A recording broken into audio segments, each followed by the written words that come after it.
الحمد لله رب العالمين والعاقبة للمتقين ولا عدوان إلا على الظالمين والصلاة والسلام على سيد المرسلين وإمام المتقين قائد الغر المحجلين نبينا وسيدنا محمد وعلى آله وأصحابه أجمعين أما بعد معاشر المسلمين وزمرة المؤمنين رحمكم الله. Kita lanjutkan tentang bagaimana memilih pasangan hidup, memilih istri pendamping dalam perjalanan hidup ini yang bisa menjadikan kita berbahagia bersama dia.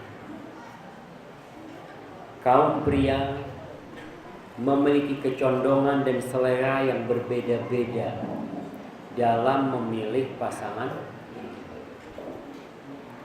Rasul sallallahu alaihi wasallam dalam hadis yang diriwayatkan Imam Bukhari dan Muslim, beliau bersabda, tunkahul mar'ah li arba'.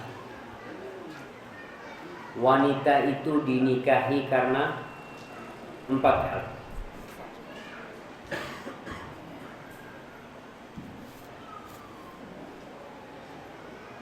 Wanita itu dinikahi karena 4 hal. 5 lihat, ada yang menikah karena harta. Kadang-kala sebagian lelaki seleranya cari wanita yang berduit. Bahkan dia ngomong nggak apa-apa, janda tua yang penting banyak fulus. Tuh ada selera-selera kayak gitu. Hati-hati kalau ada yang meminang putri kita tuh lelaki model kayak gitu, jangan diterima. Karena apa? Karena anak kita hanya dijadikan sarana untuk dapat duit. Kalau dia nggak dikasih duit, dia akan marah. Dia akan menjadikan anak kita sebagai alat saja. Tapi itu realita kita lihat.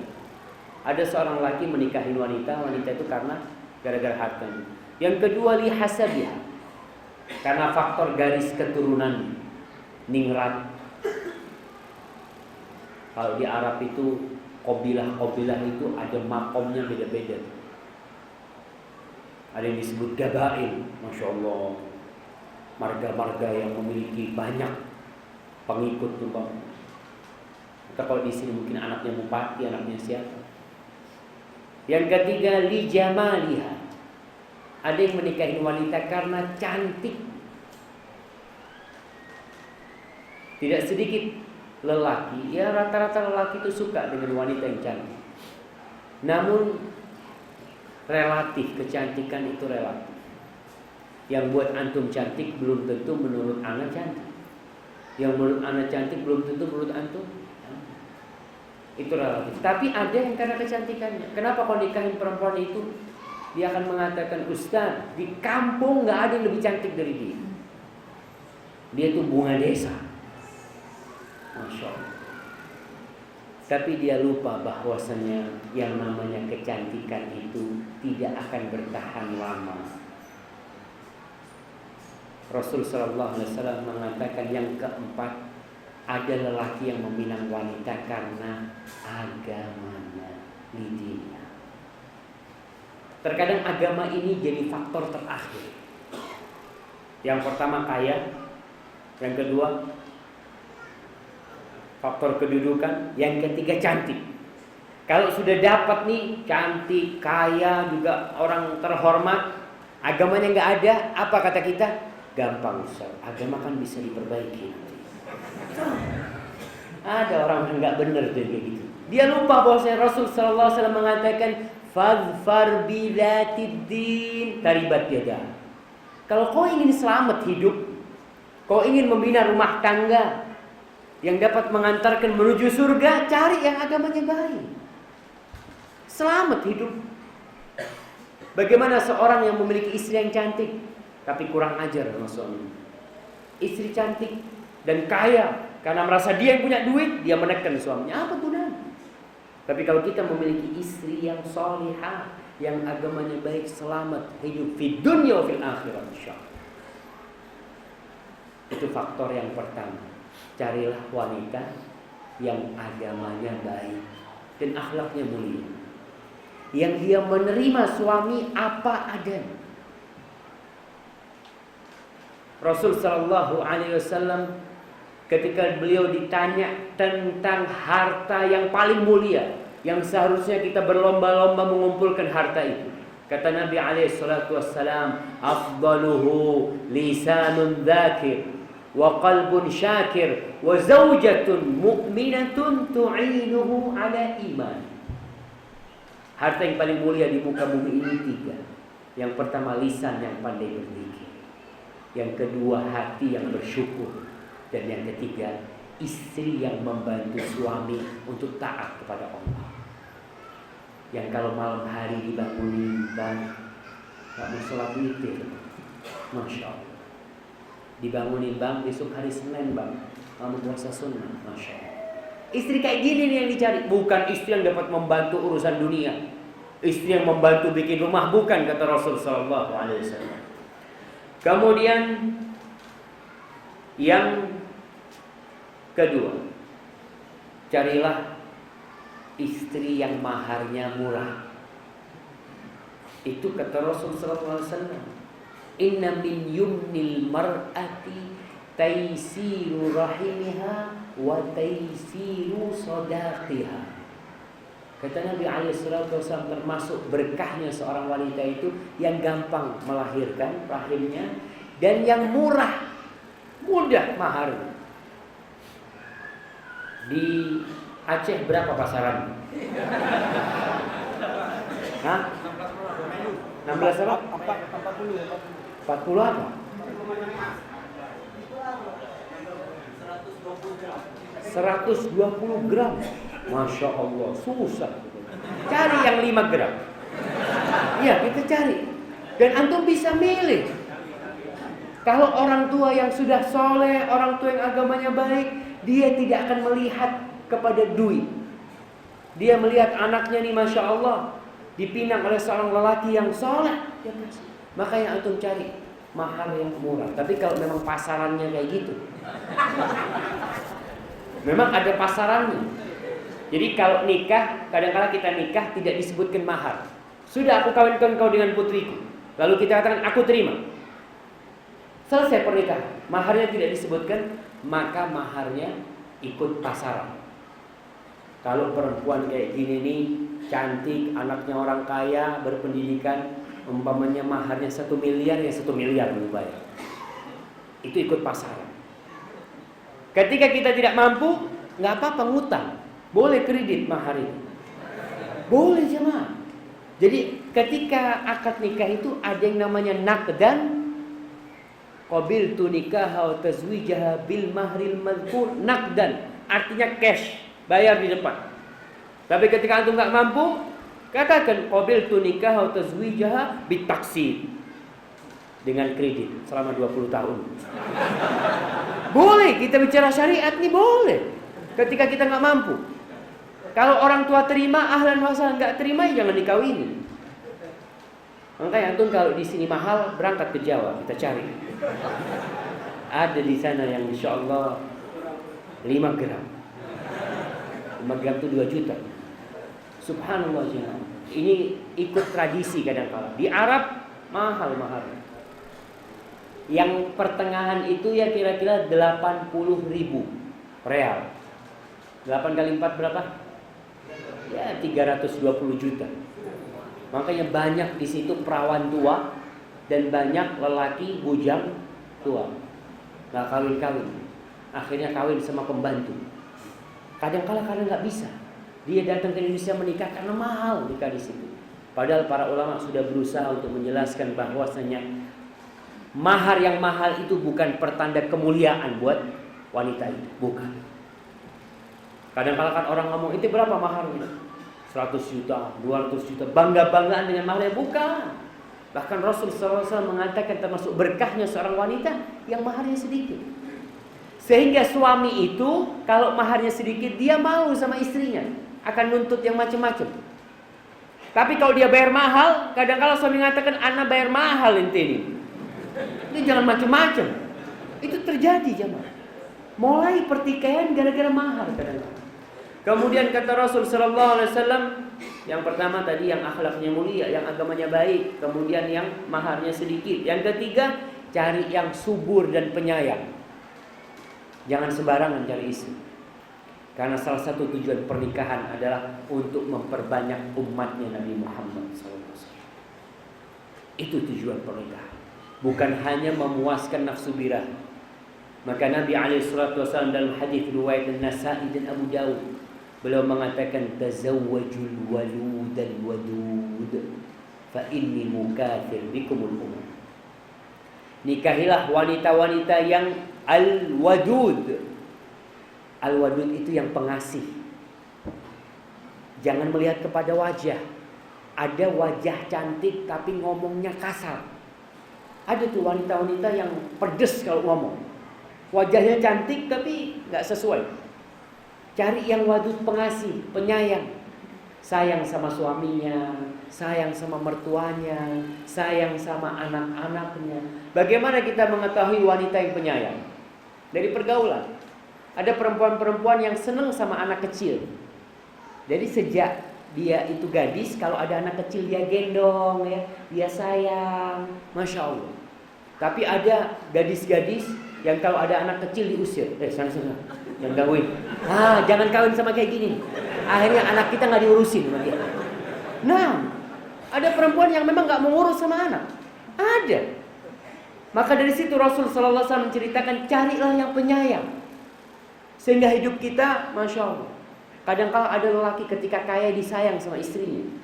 Ketika jatuh tua miskin, ma'assalam, assalamualaikum. Dia tinggal.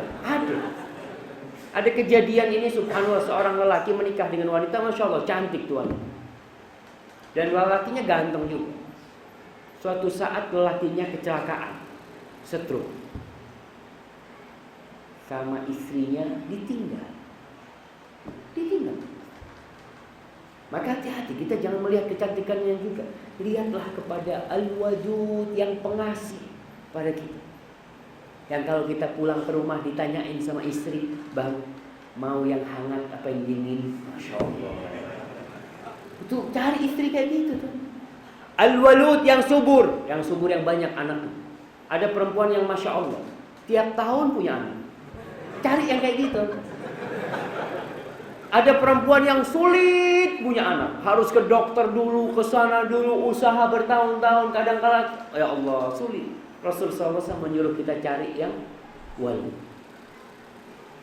yang subur. Jangan takut, Indonesia ini luas. Antum berpikir, Ustaz, kita nggak KB. KB itu boleh kalau untuk mengatur kelahiran, bukan membatasi kelahiran. Bapak-bapak kita anaknya banyak-banyak, semuanya jadi orang. Nggak ada yang jadi macan. Nah, kita lihat.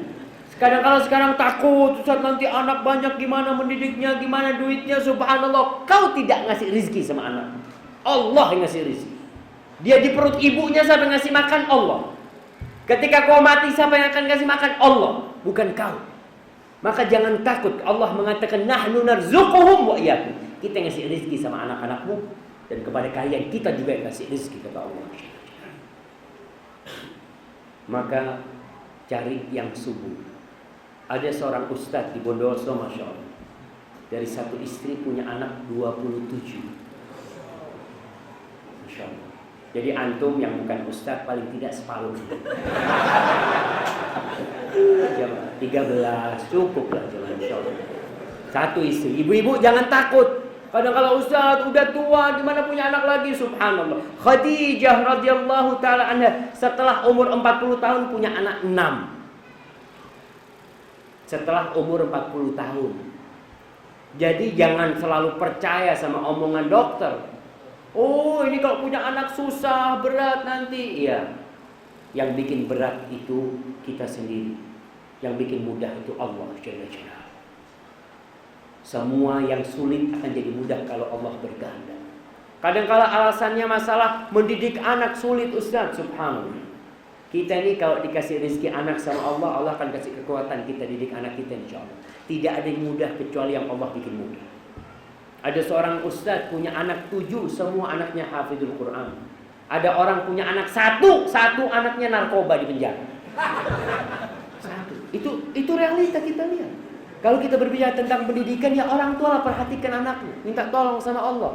Nih ya Allah, kau kasih kami anak nih, kita doa Allahumma Rabbana hablana min azwajina wa dhurriyyatina qurrata a'yun waj'alna lil muttaqina imama.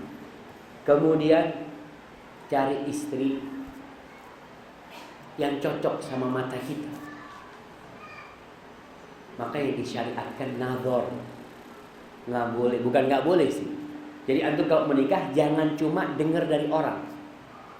Nih calon istrimu nih kayak gini ya. Kayak gini. Anak cocok, bismillah. Kawin sudah. Nggak ngelihat bahaya. Rasul SAW menganjurkan untuk melihat wanita yang hendak kita nikahi. Beliau berpesan kepada seorang sahabat, "Anadharta ilaiha?" Apakah kau sudah melihat kepada perempuan yang kau mau nikahi? Lah, belum, kata dia. "Fadhhab fandur ilaiha." Berangkat kau lihat tuh wanita. Kalau kau cocok, maka kau nikahi. Karena terkadang berita dari orang tidak sesuai dengan kenyataan. Maka dianjurkan untuk melihat. Syaratnya melihat wanita yang hendak kita nikahin, yang pertama memang ada niat mau menikahi. Yang kedua ada harapan diterima. Antum kalau sudah nggak bakal diterima, nggak usah dilihat tuh perempuan. Akhirnya kita cuma ngelihat perempuan, nggak boleh. Nazar perempuan itu memang, oh kayaknya anak insya Allah diterima. Ada lampu, biasanya itu istilahnya ada lampu hijau. Kayaknya, bismillah, kayaknya ente bisa tuh diterima. Berangkat. Lihat, apa dilihat? Dilihat yang biasa dia pakai di rumah. Ya boleh melihat rambutnya tanpa dia bersolek, biasa-biasa aja. Itu diperbolehkan. Jangan hanya percaya dengan omongan orang, karena terjadi di kota Ain. Kota Ain itu ada di Imarat sana. Ada seorang anak yang menikah dengan seorang wanita pilihan ibunya tanpa dia melihat. Dia percaya sama ibunya.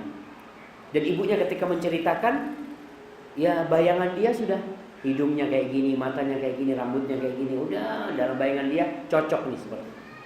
Pas malam pernikahan, subhanallah, dia lihat istrinya, shock. Ternyata istrinya tidak seperti yang dia bayangkan. Kan kita ketika dikasih tahu sama orang langsung menghayal kan. Ternyata tidak sesuai. Itu anak subhanallah. Itu pernikahan diceritakan dalam kitab itu, bahwasanya menghabiskan biaya 1 juta dirham. Kira-kira hampir 4 miliar. 2 minggu cerai. Dan tidak disentuh tuh wanita sama tuh laki. Karena dia nggak pas. Makanya anjuran syariat Islam, masya Allah, diperintahkan untuk melihat ya, agar kita benar-benar pas dengan calon istri. Ma'asyiral muslimin rahimakumullah. Kemudian setelah kita udah pas, udah cocok, ingat ada acara khidbah yang sesuai dengan syariat, ada walimah yang sesuai dengan syariat. Walimah itu tidak harus besar-besaran. Awlim walau bisya. Adakan walimah walaupun potong 1 kambing. Ustaz, kalau nggak punya kambing boleh potong ayam? Boleh? Boleh. Islam itu mudah. Kita yang kadang-kadang memberatkan pernikahan itu. Harus ngundang 100 orang, 200 orang, 1000 orang. Nggak ada tuh aturannya. Aturannya walimah. Walaupun 1 ekor kambing. 1 ekor kambing cukup buat berapa orang? Mau 50 orang ya bismillah, 50 orang kita undang. Dan walimah itu tidak harus langsung. Boleh ditunda. Ketika kita punya rezeki kita walimah.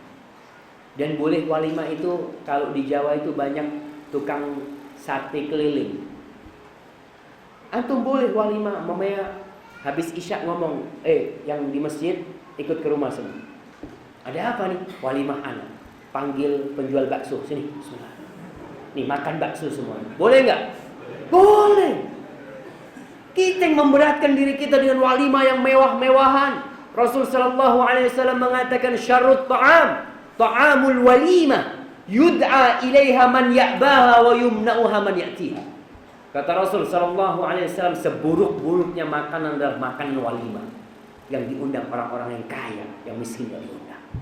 Orang kaya itu gak butuh makan, udah biasa dia makan enak. Kadang-kala kita lihat di walimah kalau yang diundang orang kaya, dia makan tuh cuma sedikit, sisanya ditaruh di bawah kursi. Tapi coba yang kita undang orang-orang miskin, Masya Allah, piringnya bersih, bahkan dia pegang mau dicuci di mana Pak piringnya. Karena dia, subhanallah, yang seperti ini kita tidak undang, nggak berkah walimah kita. Allah murka. Maka tolong perbaiki walimah kita. Kita ingin rumah tangga ini barokah. Kita cari barokah tapi ternyata kita tinggalkan berkah itu. Maka mulai saat ini undanglah masyarakat sekitar. Ngundangnya nggak harus di gedung pernikahan, nggak harus. Kita bisa habis asar kita undang orang-orang kampung, bismillah ke rumah semuanya ya. Nanti habis isya kita makan di rumah orang sekitar. Dan bahagianya mereka tatkala kita kasih makan makanan yang spesial buat mereka. Dan boleh walimah 3 hari sampai seminggu, boleh. Dalam artian hari ini makan siang kita undang jemaah masjid Baitur Rahim. Besok kita undang jemaah masjid Istiqomah. Besok kita undang RT 2, RT 3, boleh. Nggak harus kita sewa terop, ya bikin tenda ini itu, enggak. Innal Islama yusrun, innad dina yusrun, kata Rasulullah SAW. Agama ini mudah. Wala yushaddad dina ahadun illa ghalaba. Dan tidak ada orang yang mempersulit kecuali dia akan dikalahkan oleh agama ini. Jangan mempersulit diri. Sehingga banyak orang menikah ditunda-tunda gara-gara maharnya berlebihan, gara-gara pesta pernikahannya harus potong 20 ekor kerbau umpamanya, atau apa. Nah, agama ini mudah. Rasul sallallahu alaihi wasallam pernah walimah pakai kambing, beliau pernah walimah pakai kurma ketika nikah dengan Sofia binti Huyai bin Akhtar sallallahu alaihi wasallam. Itu manusia yang paling mulia. Walimahnya enggak besar-besaran, sesuai dengan kemampuan, dan jangan memberatkan orang. Kemudian setelah menikah, ingat ada adab-adab pernikahan, mendoakan istrinya, ya, dipegang ubun-ubun istrinya. Kemudian banyak hal yang harus dipelajari ketika seorang hendak menikah. Tapi intinya, bagaimana bergaul dengan istri kita, bagaimana istri bergaul dengan suaminya. Allah Jalla Jalla berfirman, wa'ashiruhunna bil ma'ruf. Pergaulilah istri-istri kalian dengan cara yang ma'ruf, dengan cara yang patut, dengan cara yang baik. Fa in karihtumuhun, kalau kalian benci sama istri kalian, nih konteksnya dalam kondisi benci kita sama istri kita, apa kita ceraikan? La. Kata Allah, fa'asa an takrahu syai'an wa yaj'alallahu fihi khairan katsira. Kata Allah, bisa jadi yang kalian benci ternyata Allah menjadikan di baliknya kebaikan yang banyak sekali. Kita diperintahkan untuk melihat kepada kelebihan istri, bukan kepada kekurangannya. Istri juga diperintahkan untuk melihat kepada kelebihan suami, bukan kepada kekurangannya. Kita saling melengkapi, bukan saling mengurangi.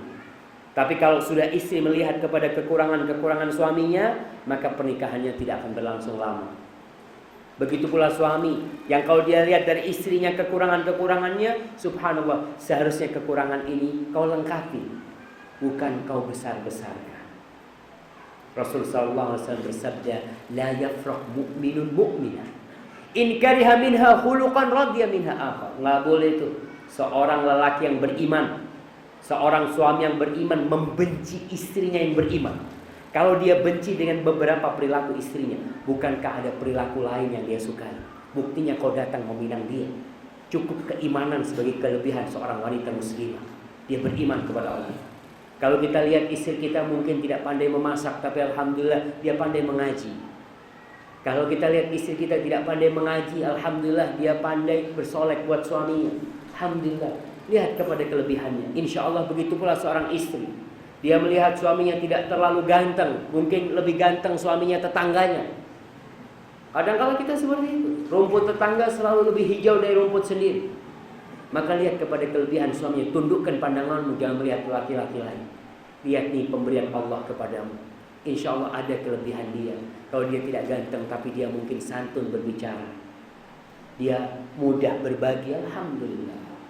Baik, sudah 5 menit lagi jemaah. Ada satu pertanyaan, alhamdulillah. Ini akan saya baca satu pertanyaan, setelah itu kita tutup. Karena Anda lihat, ya antum sudah mulai ngantuk. Antum juga mulai lapar dan sama kita semua seperti itu. Insyaallah kita akan selesaikan di sini. Assalamualaikum warahmatullahi wabarakatuh. Ustaz, kalau kita lihat rata-rata para suami laki-laki keras, merasa ia paling benar dan tidak pernah merasa salah. Betul Bapak-bapak? Ini ibu-ibu yang kirim. Betul apa salah? Hah? Kok tidak satu kata? Betul apa salah? Salah katanya ibu-ibu. Nih, udah salah mereka tetap gak mau ngaku. Itu memang kayak gitu tuh laki. Paling benar dan tidak pernah merasa salah. Bila ada problem dalam keluarga, kita ketahui bahwa yang salah adalah suami. Tapi suami merasa tidak bersalah, tetap merasa benar. Pertanyaannya, apa yang harus atau sikap yang harus dilakukan oleh istri? Apa jemaah? Kata Rasul sallallahu alaihi wasallam, "Ala ukhbirukum binisaikum min ahlil jannah?"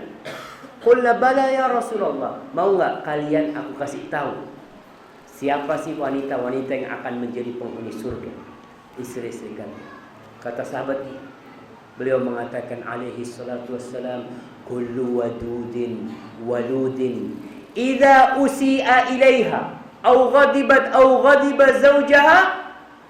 Nih, wanita yang bakal menjadi penghuni surga adalah wanita yang kalau disakiti atau suaminya marah sama dia. Disakitin berarti yang salah siapa? Suaminya.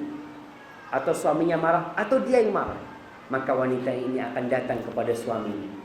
Dia meletakkan tangannya di tangan suaminya. Hadhihi yadi fi yadi. La adzuqu ghamdan atau la adzuqu bi ghamdin hatta tarda. Aku tidak akan memejamkan mataku sampai engkau ridha. Masya Allah. Jadi ibu-ibu kalau suaminya marah, memang suaminya kayak gitu. Mau diapain? Ya kita bisa memperbaiki suami dengan cara kita datang ke suami. Kalau suami merasa dia benar, alhamdulillah katakan, bang maaf kalau aku yang salah. Tapi katakan kepada suami, bang nggak ada lelaki yang lebih aku cintai lebih daripada abang. Selesai urusan. Tapi kalau antum ente yang salah, bukan ente yang salah, ribut, piring pecah. Kita yang bikin masalah. Udah tahu suaminya kayak gitu, ya alhamdulillah bagaimana suaminya dielus-elus, insyaallah. Datang ketika suaminya marah, bang, kalau aku yang salah, aku mohon ampun kepada Allah. Dan aku memohon kepada engkau agar memaafkan aku. Bang, aku tidak akan bisa memejamkan mata sebelum engkau ridho kepada aku. Masya Allah. Jangan suami tambah GR, oh gitu Ustaz ya. Bukan, kita ini para suami diperintahkan berbuat baik tuh. Rasul sallallahu alaihi wasallam mengatakan khairukum li ahli. Orang yang paling baik di antara kalian adalah yang paling baik kepada istrinya. Bukan kepada anak buahnya, bukan kepada sohib-sohibnya, tapi kepada istri. Karena orang bisa baik, ana nih bisa baik di depan mimbar. Karena ketemu antum berapa lama? Sejam 2 jam selesai. Yang tahu dengan tabiat ana, yang tahu dengan karakter ana siapa? Istri ana. Maka kalau berbuat baik di depan orang itu pura-pura. Tapi kalau berbuat baik di depan istri, itu adalah kebenaran. Karena kita tidak pura-pura. Nggak ada yang ngelihat kita ketika kita memanggil istri kita dengan ucapan yang indah. Maka yang terbaik di antara kalian yang paling baik kepada istrinya. Tapi ibu-ibu, jangan pernah membantah suami. Kalau suami mengatakan, kau yang salah, katakan, iya aku yang salah, minta maaf. Tapi kalau ibu bela diri, yang ada berantem. Mau berantem terus. Rasul SAW mengatakan, ana za'imun bi baitin fi rabadil jannah liman tarakal mira' wa in kana muhiqqan. Aku menjaminkan sebuah rumah di pelataran surga bagi orang yang meninggalkan pertikaian, meninggalkan perdebatan walaupun dia benar. Ibu merasa benar, oke. Tapi cara memperbaiki suami itu dengan cara kita merasa salah. Bang, aku minta maaf bang kalau aku yang salah. Tolong abang perbaiki aku. Para jemaah, itu yang bisa kita kaji pada kesempatan kali ini. Apabila benar yang disampaikan itu dari Allah Jalla Jalaluh, kalau ada yang salah dan kurang berkenan itu dari diri ana sendiri, Allah dan Rasul yang terbebaskan dari kesalahan itu. Subhanakallahumma wa bihamdika asyhadu an la ilaha illa anta astaghfiruka wa atubu ilaik. Subhana rabbika rabbil izzati amma yasifun wa salamun alal mursalin walhamdulillahi rabbil alamin. Wassalamu alaikum warahmatullahi wabarakatuh.